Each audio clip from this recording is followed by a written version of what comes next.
মোহতারাম মুসল্লিয়ানি কেরাম, আমাদের প্রাত্যহিক জীবনে, দৈনন্দিন জীবনে আমরা যত কাজ করি, আমাদের প্রত্যেকটা নেক কাজের সাথে প্রতিটি সৎকর্ম আমরা যদি একনিষ্ঠতার সাথে করি, ইখলাসের সাথে করতে পারি, তাহলে আমাদের ভিতরে যে আধ্যাত্মিক পবিত্রতা দরকার, আমাদের ভিতরে যে তাকওয়া পরহেজগারিতা দরকার, সেটি অর্জন করা আমাদের জন্য সহজ হবে। এজন্য আজকে আমি আপনাদের সম্মুখে অতীব গুরুত্বপূর্ণ একটা বিষয়, যেটা আমরা প্রত্যেকে কামনা করি আমার ভিতরে থাকুক, আপনি কামনা করেন আপনার ভিতরে থাকুক, আমি আপনি আমরা সকলে চাই যে জিনিসটা আমাদের সমাজে প্রতিষ্ঠিত হোক, আমাদের রাষ্ট্রে প্রতিষ্ঠিত হোক। যে জিনিসটি প্রতিষ্ঠিত হলে থাকলে আমি আপনি সকলেই আমরা জান্নাতের পথে চলাটা, জান্নাত আমাদের জন্য নিকটবর্তী হওয়াটা অধিকতর সহজ হয়ে যাবে। সেরকম একটা বিষয় হলো তাকওয়া। কি নাম বললাম? তাকওয়া। যে তাকওয়ার কথা, তাকওয়া এবং মুত্তাকি। তাকওয়া এটা একটা স্তরের নাম, একটা মর্যাদার নাম। এটা যার ভিতরে তাকে বলা হয় মুত্তাকি। আল্লাহ পাক রব্বুল আলামিন কুরআনুল হাকিমের একাধিক জায়গায় বিভিন্ন ভঙ্গিতে, বিভিন্ন ইশারায়, বিভিন্ন কর্মকাণ্ডের মধ্য দিয়ে, বিভিন্ন বক্তব্যের রেফারেন্সে, এক একটা ঘটনার মধ্য দিয়ে, এক একটা কথার মধ্য দিয়ে আল্লাহ পাক রব্বুল আলামিন আমাদেরকে তাকওয়া অর্জনের প্রতি উৎসাহিত করেছেন, আমাদেরকে উদ্বুদ্ধ করেছেন আমরা যেন মুত্তাকি হই, আমাদেরকে তাকওয়া অর্জন করার পথে আসার আহ্বান জানিয়েছেন। যেমনিভাবে রমজানুল মুবারকের আমরা একটা আয়াত সবাই কম বেশি আমাদের সবার কাছে মুখস্থ, সেটা হলো কুতিবা আলাইকুমুস সিয়াম কামা কুতিবা আলাল্লাযীনা মিন ক্বাবলিকুম। আল্লাহ বলেন তোমাদের উপরে রোজাকে ফরজ করা হয়েছে যেমনিভাবে তোমাদের পূর্বেকার উম্মতের উপরে ফরজ করা হয়েছিল। এটার মকসদ একটা, অন্য কোনো মকসদ নাই। ভালো খাওয়া এটা আল্লাহর উদ্দেশ্য না। বান্দা ভালো তরকারি দিয়ে, ভালো আইটেমের ফুড দিয়ে বান্দা সাহারি ইফতারি করবে, এটা আল্লাহর মকসদ না। মকসদ হলো লাআল্লাকুম তাত্তাকুন, যে বান্দা রোজা এটা তোমার জন্য ফরজ, এই কারণে আমি চাই তোমার মরা কলবটা জীবিত হয়ে তাকওয়ার দ্বারা পরিপূর্ণ হয়ে যাক। এটা আল্লাহর কামনা। আল্লাহ পাক রব্বুল আলামিন কোরআনের একাধিক জায়গায় আমাদেরকে বলেছেন এভাবে, ইয়া আইয়ুহাল্লাযীনা আমানুত্তাকুল্লাহ, হে আমার ইমানদার বান্দারা তোমরা ইত্তাকুল্লাহ, আল্লাহকে ভয় করো, মানে তোমরা তাকওয়া অর্জন করো। আল্লাহ বলেছেন ইয়া আইয়ুহাল্লাযীনা আমানুত্তাকুল্লাহ, হে আমার ইমানদার বান্দারা তোমরা তাকওয়া অর্জন করো, আল্লাহকে ভয় করো। এবং ওয়াকুনু মা'আস সাদিকিন, শুধু নিজে নিজে তাকওয়া অর্জন করলে হবে না, নিজের তাকওয়া নিজের ভিতরে রেখে দিলে হবে না। যারা মুত্তাকি বান্দা আছে সমাজে, রাষ্ট্রে, পাড়া মহল্লায়, মসজিদে, খানাকায়, যে যেখানে তাকওয়া অর্জন করার মধ্য দিয়ে সমাজে মর্যাদাবান বান্দাই পরিণত হয়েছে, ওয়াকুনু মা'আস সাদিকিন, ওই সমস্ত মুত্তাকি বান্দাদের সান্নিধ্যে যাও, তাহলে তোমার তাকওয়া যেটা তুমি ইন্ডিভিজুয়ালি অর্জন করেছো, সেটা যখন কোন একজন মুত্তাকি পরহেজগার আল্লাহওয়ালা বান্দার সংস্পর্শে যাবে, তখন তোমার অর্জিত ওই তাকওয়া এটা তোমার জন্য আরো বেশি মজবুত হয়ে যাবে। যেন বলুন সুবহানাল্লাহ। এভাবে যদি আমরা তাকওয়ার কথা বলতে যাই, কুরআন শরীফের অসংখ্য আয়াত যেখানে আল্লাহ ওয়াবতাগু ইলাইহিল ওয়াসিলা বলেছেন, তাকওয়া অর্জন করো, আল্লাহকে ভয় করো, ওয়াসিলা তালাশ করো। আল্লাহ বলেছেন আমানুত্তাকুল্লাহ, আল্লাহকে ভয় করো, ওয়াকুলু কাওলান সাদীদা, সত্য কথা বলো, সৎ পথে চলো। তো আমাদের নামাজ, আমাদের রোজা, আমাদের হজ যাকাত, আমাদের তাসবিহ, আমাদের তাহলিল, আমাদের রুকু, আমাদের সাজদা, আপনি যতই আদায় করেন না কেন, যত বেশি আদায় করেন না কেন, যদি আপনি ইখলাসের সাথে আদায় করতে না পারেন, একনিষ্ঠতার সাথে আদায় করতে না পারেন, শাহিনশাহ বাগদাদ গাউস পাক আব্দুল কাদের জিলানী রাদিয়াল্লাহু তাআলা আনহু ওনার বিশ্ববিখ্যাত একটা কিতাব বুনিয়াতুত তালিবিনের মধ্যে একটা হাদিস এনেছেন। তিনি এভাবে, আমার নবী ইরশাদ ফরমাচ্ছেন, হে আমার উম্মত, তোমাদের মধ্যে কেউ যদি নামাজ পড়তে পড়তে এত বেশি নামাজ পড়ে যে ধনু কেড়ে নিয়ে এসে বাঁকা হয়ে গেছে, সোজা হওয়ার আর সুযোগ নাই, এবং রোজা রাখতে রাখতে সে যদি তারের মতো চিকন হয়ে যায়, কারেন্টের তার আছে না, ওইরকম তারের মতো যদি সে চিকন হয়ে যায়, আর নামাজ পড়তে পড়তে সে যদি ধনু কেড়ে নিয়ে বাঁকা হয়ে যায়, এরপরও যদি তার ভিতরে সে যদি ইখলাস অর্জন করতে না পারে, তাকওয়া অর্জন করতে না পারে, ওইরকম অত্যধিক ইবাদতের কোনো গুরুত্ব। এজন্য আমার নবী হাদিসে মুবারাকা ইরশাদ ফরমাচ্ছেন, আখলিস দীনাকা ইয়াকফিকাল আমলুল কলিল। বেশি ইবাদত করা এটা তাকওয়ার সিম্পটম নয়, বেশি ইবাদত করা এটা মুত্তাকির নিদর্শন নয়, বেশি ইবাদত করা এটা পরহেজগারিতার নিদর্শন নয়। ইবাদত যাহা করবেন অল্প, নবী বলেন আখলিস দীনাকা ইয়াকফিকাল আমলুল কলিল। আমল অল্প করো, সমস্যা নাই, কিন্তু সেখানে যদি ইখলাস এসে যায়, সেখানে যদি একাগ্রতা এসে যায়, সেখানে যদি একনিষ্ঠতা এসে যায়, তো আমি রাসূল নবুয়তি দপ্তর থেকে একটা ফতোয়া দিলাম, ওই অল্প আমলেই তোমার জন্য নাজাতের যথেষ্ট আমলে পরিণত হয়ে যাবে। এটা তোমার জন্য অল্প আমলে যথেষ্ট। এই জন্য আমল, আমরা বেশি আমল না করতে আমি বলবো না, আমি আপনাদেরকে বলবো না যে আপনারা বেশি আমল করিয়েন না, আমি আপনাদেরকে এতটুকু আহ্বান জানাবো, আমল করবেন, আমল ছাড়া যাবে না। ঈমানের সহিত আমল আপনি করেন, তবে যেটাই করেন, সেজদা একটা দেন, দুইটা দেন, নামাজ এক ওয়াক্ত পড়েন, দুই ওয়াক্ত পড়েন, দান সদকা 1 টাকা করেন, 1 কোটি টাকা করেন, যাহাই করেন, মা বাবার খেদমত অল্প করেন, বেশি করেন, সমাজের সেবা কম করেন, বেশি করেন, মানুষের জনকল্যাণমূলক কাজ অল্প করেন, বেশি করেন, কিন্তু যেটা করবেন সেটাতে যদি লৌকিকতা না থাকে, সেটাতে যদি মানুষকে দেখানোর অভ্যাস না থাকে, সেখানে যদি কেবল আল্লাহ এবং আল্লাহ রসুলের সন্তুষ্টি থাকে, তাহলে ওই অল্প আমলেই আপনার আমার জন্য নাজাতের উসিলা। আল্লাহ আমাদের সবাইকে কবুল করুক, সবাই বলে আমিন। মুহতারাম হাজরিন, তাকওয়ার সংজ্ঞা যদি আমরা দিতে যাই, তাকওয়া মানে হলো বিভিন্ন উলামায়ে কেরাম, ফুকাহায়ে আযম, মুফাসসিরিনে কেরাম, মুহাদ্দিসিনে কেরাম, সুফিয়ায়ে আযম তাকওয়ার এক একজন এক একটা সংজ্ঞা দিয়েছেন, এক একজন এক একটা ডেফিনিশন দিয়েছেন। তবে সহজ কথা হলো কুরআন শরীফের একটা আয়াত, যেখানে আল্লাহ পাক রব্বুল আলামিন ইরশাদ ফরমাচ্ছেন, মা আতাকুমুর রাসূল ফাখুযু। আল্লাহ বলেন, ও আমার ইমানদার বান্দারা, আমার নবী তোমাদেরকে যা কিছু দিয়েছেন তোমরা সেগুলা গ্রহণ করো। ওয়ামা নাহাকুম আনহু ফান্তাহু। নবী যেগুলা করতে তোমাদেরকে বারণ করেছেন, নিষেধ করেছেন, ওগুলা থেকে বেঁচে থাকো। তো নবী যেই পথে চলতে বলেছেন সেই পথে চলা, যেই পথে হাঁটতে নিষেধ করেছেন সেই পথে না হাঁটা, এতটুকু ধৈর্য, সবর, ইখলাস যার ভিতরে এসে গিয়েছে, আল্লাহ বলেন তার ভিতরে তাকওয়া এসে গিয়েছে। কথা বুঝতে পেরেছেন? এটার নাম তাকওয়া। তাকওয়ার একাধিক সংজ্ঞা পড়ে হয়রান হওয়ার দরকার নেই। আমি সহজভাবে বলতে চাই এতটুকু, আমার নবী যেটা পথ দেখিয়েছেন, রসুল যেটা করতে বলেছেন, অমুক কে কি বলেছে এটা আমার ধর্তব্য বিষয় না। আমার ধর্তব্য বিষয় হলো, আল্লাহ বলেছেন যে নবীকে আমি শারে বানিয়েছি। রসুল হলেন শরীয়তের প্রবক্তা। আল্লাহ বিধান নাজিল করেছেন, আল্লাহ আমাদের উপর হুকুম নাজিল করেছেন, আল্লাহ 5 ওয়াক্ত নামাজ দিয়েছেন।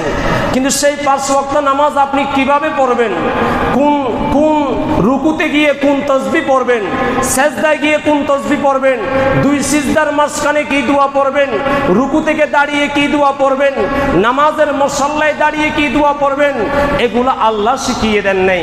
আল্লাহ আমার নবীকে ইখতিয়ার দিয়ে দিয়েছেন যে ইয়া রাসূলুল্লাহ, আমি শরীয়তের মালিক, আমি শরীয়তের বিধান আপনার উপর নাজিল করলাম, এগুলার পুঙ্খানু ব্যাখ্যা, বিশ্লেষণ, তারিফ উম্মতের মাঝে, বান্দার মাঝে বিশ্লেষণ করে দেওয়া, এটার সম্পূর্ণ ক্ষমতা আমি আল্লাহ আপনি নবীর হাতে সুপর্দ করে দিয়েছি।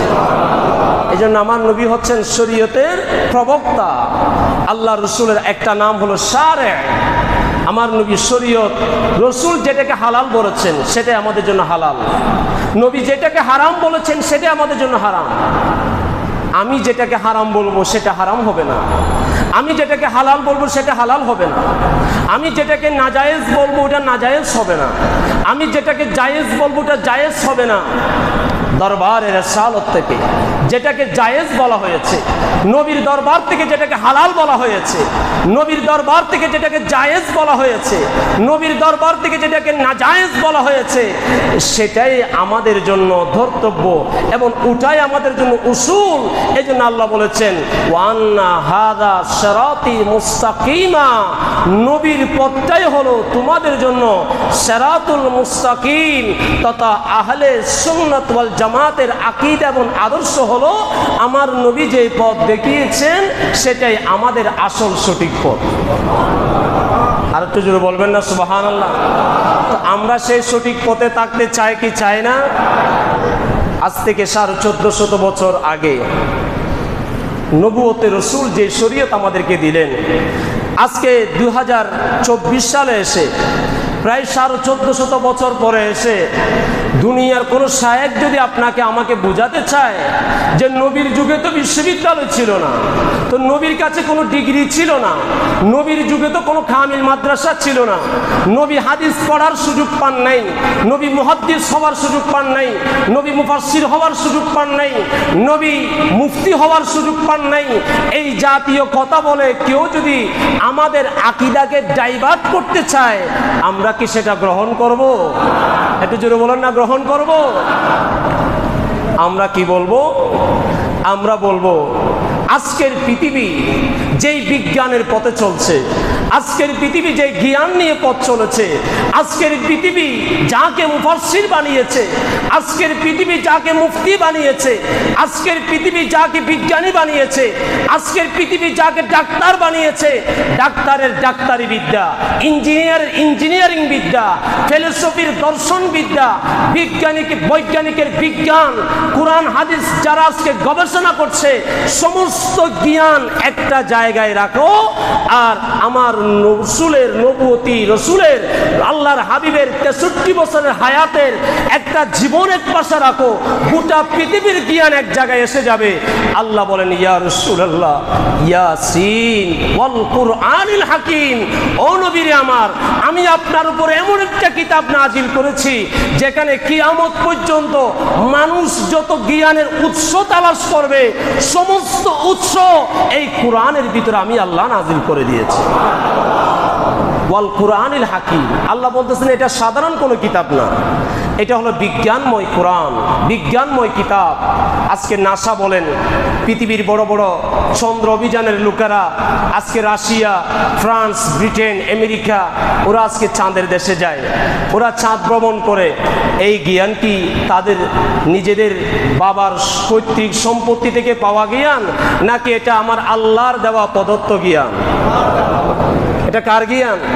এটা আজ থেকে 1450 বছর আগে ওই মামানার জীর্ণ শীর্ণ কুটিরে ভূমিষ্ঠ হওয়া মদিনাতুল মুনাওয়ারার খেজুর পাতার ছানির নিচে বসে যেই নবী আমাদেরকে জ্ঞান বিতরণ করে গিয়েছেন, সেই জ্ঞান আজকে পৃথিবীর মানুষ গবেষণা করে করে পৃথিবীটাকে আপনার সামনে আমার সামনে আপডেট করে দিয়েছে। পৃথিবী যত আপডেট হবে, বিজ্ঞান যত বেশি আপডেট হবে, তত বেশি প্রমাণ হবে ইসলাম চিরসত্য, ইসলামের সত্যের উপরে আর কোনো সত্য। মোহতারাম হাজরিন, এই সত্যকে যারা মেনেছে, আমার নবীর এই সত্য কথাকে যারা মেনে নিয়েছে, তারা জামানার ইতিহাসের সোনালী অক্ষরে যাদের নাম লিপিবদ্ধ হয়েছে, তারা এক একজন আবু বকর সিদ্দিক হয়েছেন, তারা উমর আল ফারুক হয়েছেন, তারা উসমানে জিন্নুরাইন হয়েছেন, তারা মৌলা আলী শের খুদা হয়েছেন, বেলাল হাফসি রাদিয়াল্লাহু তাআলা আনহু আমার নবীর মসজিদের মুয়াজ্জিন ছিলেন। আমার নবীর মসজিদের মুয়াজ্জিন যে আজান না দিলে খুদার আরশ জগতের আরশ আজিমের ফেরেশতাদের ঘুম ভাঙত না, সে বেলাল এত বেশি সুন্দর ছিল না। তার চেহারাটা কুচকুচে কালো ছিল, তার হাঁটাটা এত সুন্দর ছিল না, কিন্তু সে নবীর সাথে থাকতো। সে এত ভালো কথা বলতে জানতো না, কিন্তু নবীর সুহবতে থাকতো। সমকালীন মদিনার ইহুদিরা আল্লাহ রসুলের দরবারে এসে বেলালের বিরুদ্ধে একটা অভিযোগ দিলেন। বললেন, হে মুহাম্মদ, যে আপনি যাকে মুয়াজ্জিন বানিয়েছেন, যে আপনার সুহবতে থেকে আজান দেয়, তার জিহ্বায় কেন জানি একটু তুতলা তুতলা ভাব আছে, তার আজানটা শুনতে ভালো লাগে না। নবী বলেন, ও মদিনার ইহুদিরে, তোমরা আমার বেলালের বিরুদ্ধে অভিযোগ আনিও না। আমার বেলাল যেদিন আজান দেয় নাই, সেদিন খোদার আরশ আজিমে আওয়াজ পৌঁছে নাই। আমি যখন মেহরাজ গিয়েছিলাম, আমার বেলাল যে মদিনার জমিনে হাঁটতেছিল, সেই হাঁটার পায়ের আওয়াজটা আমি রসুল সিদরাতুল মুনতাহায় শুনতে পেয়েছি। এই জন্য আশিক রসুল বেলাল হাবশি যখন আজান দিতেন, আমার নবী সিদ্দিক আকবরের চেহারার দিকে তাকান নাই, উমর আল ফারুকের সৌন্দর্যের দিকে তাকান নাই। আমার নবী বেলাল হাবশির গায়ের রং বিবেচনা করেন নাই। আমার নবী বেলাল হাবশির জামার রং বিবেচনা করেন নাই। যেদিন মক্কা বিজয় হয়েছিল, গোটা মক্কার মধ্যে একটা হই হই রই রই একটা অবস্থা। আমার নবী যখন মক্কাতুল মুকাররমা বিজয় করলেন, যখন ফতেহে মক্কা হয়ে গেল, আল্লাহ রসুল চাইলে সবচেয়ে সুন্দর মানুষটাকে ডেকে বলতে পারতেন, যাও খানে কাবার ছাদে যাও, একটা আজান দাও। এ কথা আমার নবী চাইলে বলতে পারতেন। সেদিন যখন গোটা আরবের মানুষরা অহংকার আর দাম্ভিকতায় পরিপূর্ণ ছিল, সমস্ত কাফেরদের অহংকারকে মাটির সাথে মিশিয়ে দেওয়ার জন্য আমার নবী বেলালকে বলেন, বেলাল খানে কাবার ছাদে যাও, তুমি হাবশি গোলাম, তুমি খানে কাবার ছাদে যাও, আর সুমধুর কণ্ঠে তুমি আজান দাও। এই আজান পৃথিবীর কর্ণকুহরে চলে যাবে। জোরে বলেন সুবহানাল্লাহ। এই জন্য এক আশেক বড় চমৎকার করে বলেছেন, আমরা তো শায়ের না, গাইতে পারি না, এরপরও একজন শায়ের বলেছেন, আশেকে মুস্তাফা কি আজান মে अल्लाह अल्लाह कितना असर था, अर्श वाले भी सुनते आज़ा को, क्या आज़ाते आज़ाने बेलाली, बर्द झूली मेरी या मुहम्मद, लौट कर मैं न जाऊंगा खाली, सला दुनिया।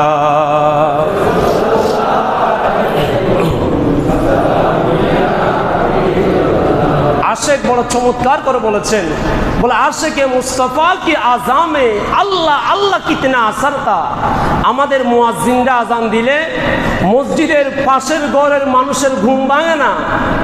আর হযরতে বেলাল যখন আজান দিয়েছেন, তখন মদিনার প্রতিটা ঘরে আজকের মতো আধুনিক মাইক ব্যবস্থা ছিল না, আজকের মতো আধুনিক ডিজিটাল সাউন্ড ছিল না। আমাদের ডিজিটাল সাউন্ড আজান দিলে আমাদের মসজিদের পাশের ঘরের মানুষের ঘুম ভাঙে না। মসজিদে ফজরের জামাতে 2 কাতারের চেয়ে বেশি মানুষ পায় না। আজকের মুয়াজ্জিনদের কণ্ঠে সে আজানের ধ্বনি উচ্চারিত হয় সত্য, কিন্তু তাকওয়া পরহেজগারিতা আমার বেলালের কাছে সবচেয়ে বেশি ছিল। বিদায় বেলাল যখন আজান দিত, মাইক ছাড়া আওয়াজে আজান দিত, আর সে আজান গোটা আরবের মধ্যে ধ্বনিত হয়ে যেত। এটা ছিল তাকওয়া। এটা ছিল কি? হযরতে বিশির হাফি রাদিয়াল্লাহু তাআলা আনহু আল্লাহর একজন জলিলুল কদর, একজন সুফি, একজন দরবেশ, একজন আউলিয়া। তাকওয়া এটা কেমন?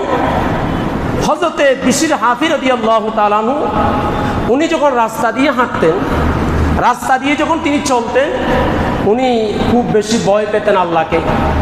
বলতেন, আমি তো আল্লাহর জমিনের উপর দিয়ে হাঁটতেছি, আমি যদি এই জমিন, যেই জমিনের উপর আমি পা রাখলাম, সেই জমিনটা তো আল্লাহর। এই জমিনের উপর যদি আমি হাঁটার সময় আমার পায়ে স্যান্ডেল নিয়ে হাঁটি, আমার পায়ের খরম নিয়ে হাঁটি, পায়ের জুতা নিয়ে হাঁটি, এটা আমার আল্লাহর শানে কেন জানি বিয়াদবি হয়ে যাবে।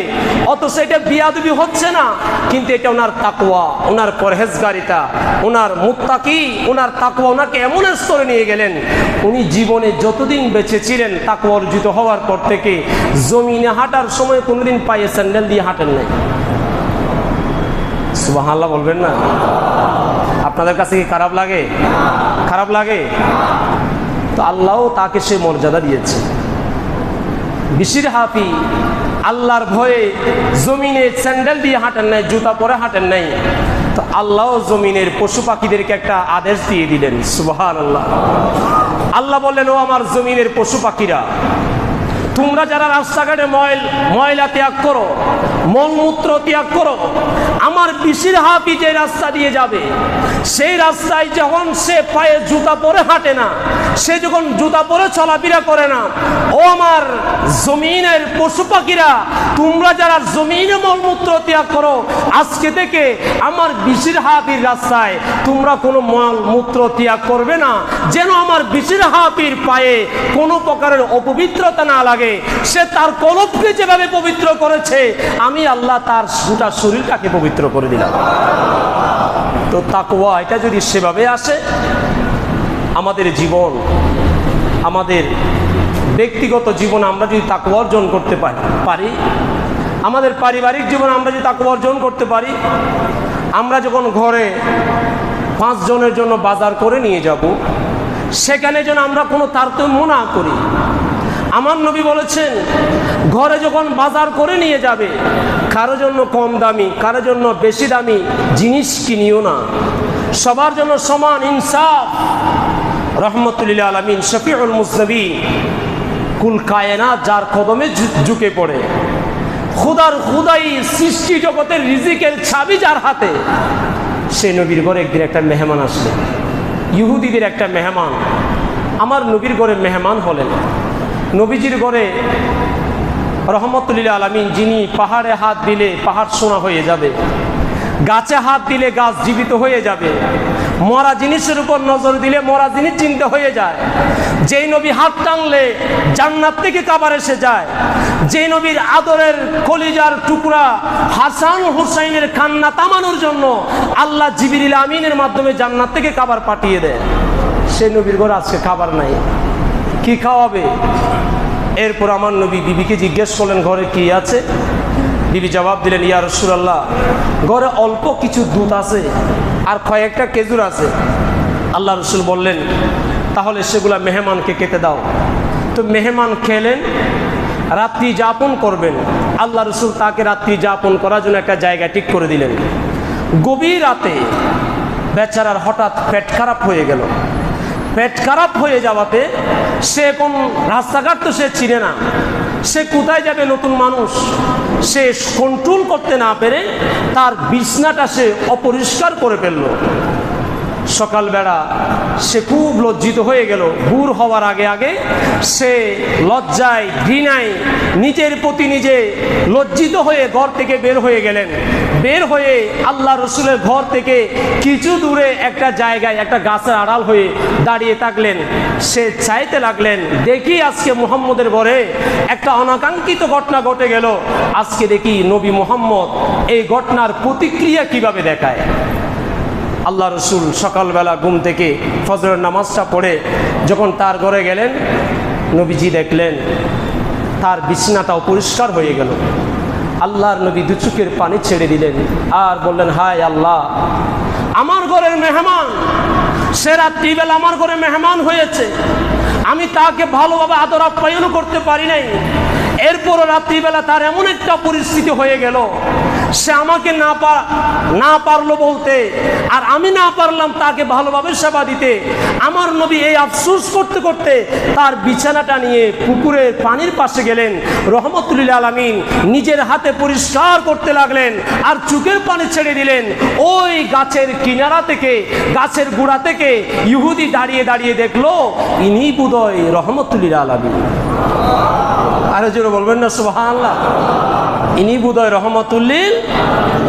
অথচ আমার নবী না চাইলে সেই কাজটা না করেও পারতেন। আমার নবী চাইলে কাজটা না করেও পারতেন। আমার নবী আমাদেরকে তালিম দিয়েছেন, উম্মত, তুমি যত বড় হও না কেন, তুমি যেই হও না কেন, তোমার সামনে আর একজন হাবশি গোলাম, তুমি সমাজের সবচেয়ে উঁচু স্তরের মানুষ, আরেকজন নিম্ন স্তরের রিক্সাওয়ালা, ভ্যানওয়ালা, তার সাথে তোমার পার্থক্য কোথায় জানো? তার সাথে তোমার পার্থক্য হলো ইন্না আকরামাকুম ইনদাল্লাহি আতকাকুম।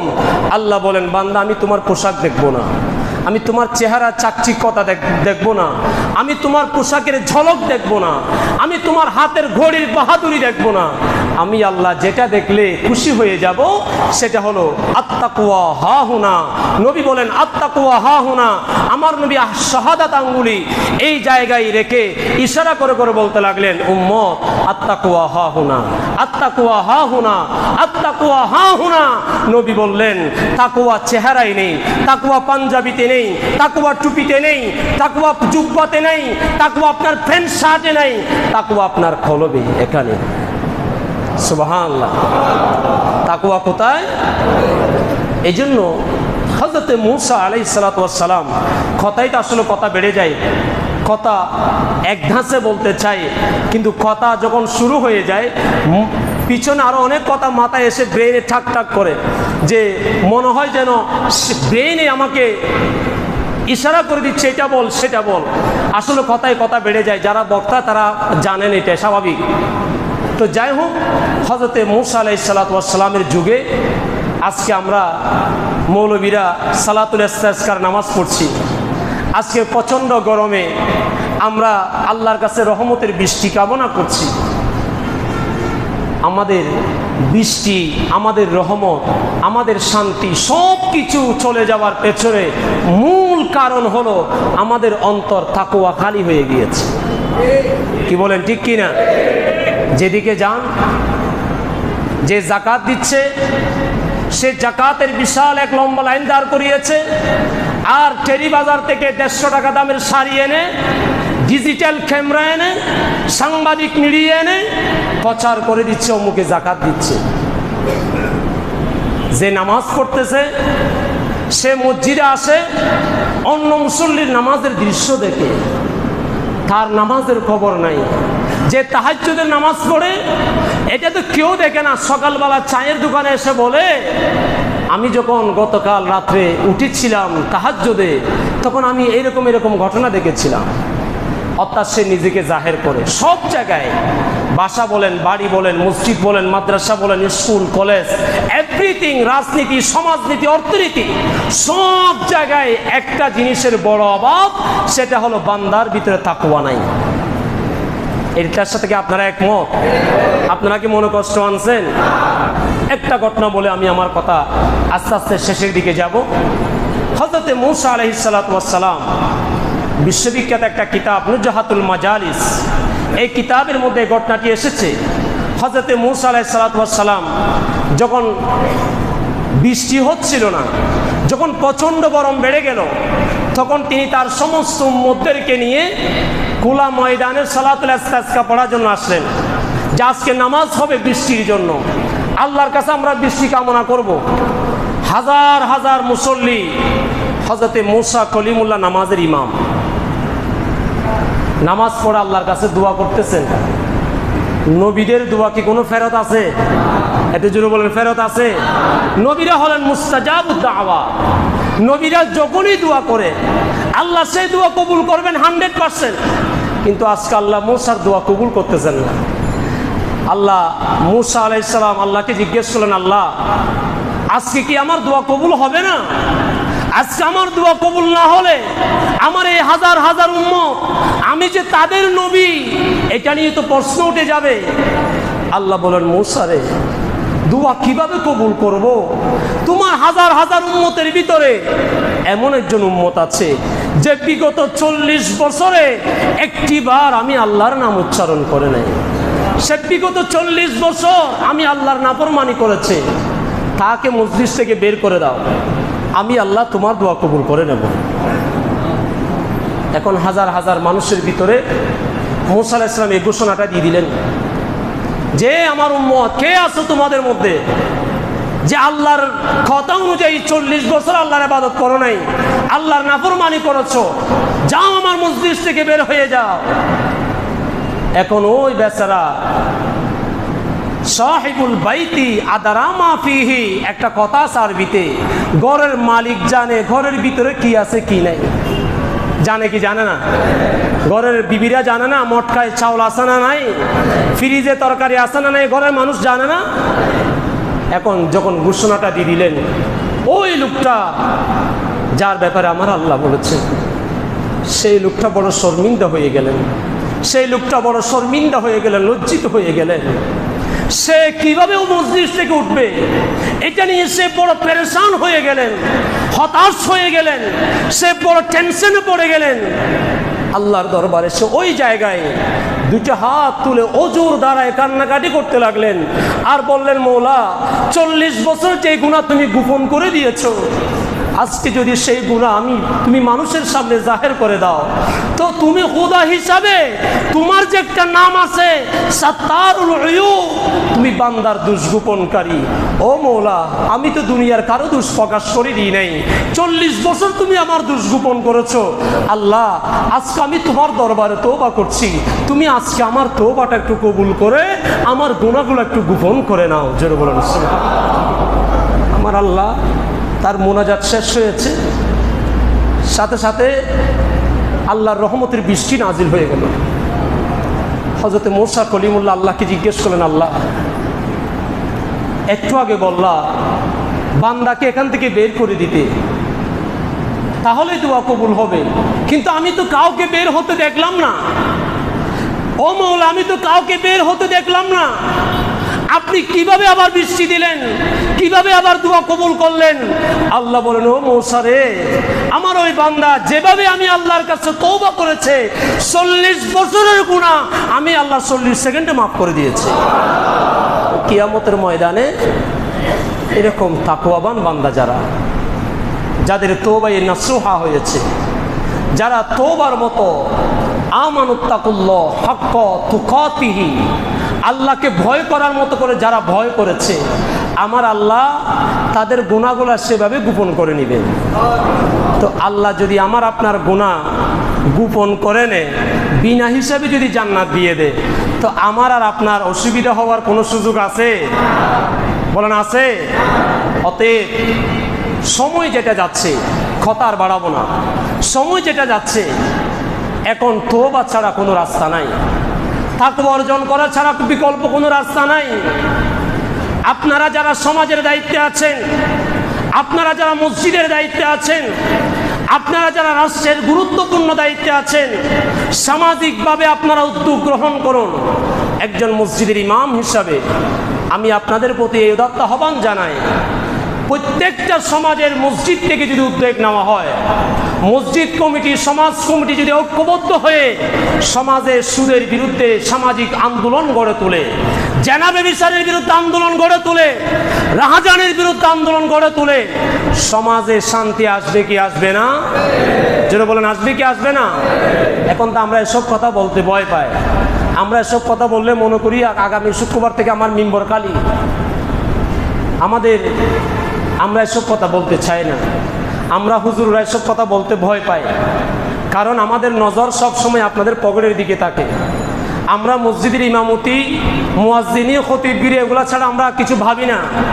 আপনারাও মনে করেন হুজুরা ব্যবসা বাণিজ্য করে কি করবে, হুজুরা অন্য চাকরি করে কি করবে, হুজুর এই কাজেই থাক।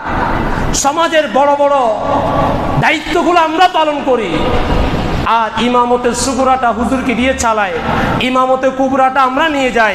তো যেই জায়গায় আলেমদের কদর কমে যাবে, আলেমরা সাধারণ মানুষের তাবেদার হয়ে যাবে, সাধারণ মানুষ যখন আলেমদেরকে নিজেদের মতো মনে করবে, আর আলেমরাও যখন সাধারণ মানুষকে সাধারণ মানুষের কাতারে নিজেকে নিয়ে যাবে, তখন সেখানে রহমতের আশা করা যাবে। পরিবর্তনের দরকার আছে না নাই? কি বলেন, পরিবর্তনের দরকার আছে না নাই? আপনারা কি মনে কষ্ট পাইছেন আমার কথায়? এই কথাগুলো হয়তো আর বলার সুযোগ হবে না, কোনো সময় হয়তো আর দেখা নাও হতে পারে। এই জন্য ওই বিলবোর্ডে বিজ্ঞাপনে একটা কথা দেখি প্রায় সময়, যে আগে নিজেকে বদলান, বাকিরা টিকে বদলাবে। আমি যদি আমার জায়গা থেকে সংস্কারের চেষ্টা করি, আপনারা আমাদেরকে সহযোগিতা করবেন না? কি বলেন, করবেন কি না? তা আল্লাহ আমাদের সবাইকে কবুল করুক। সবাই বলি আমিন। পরিশেষে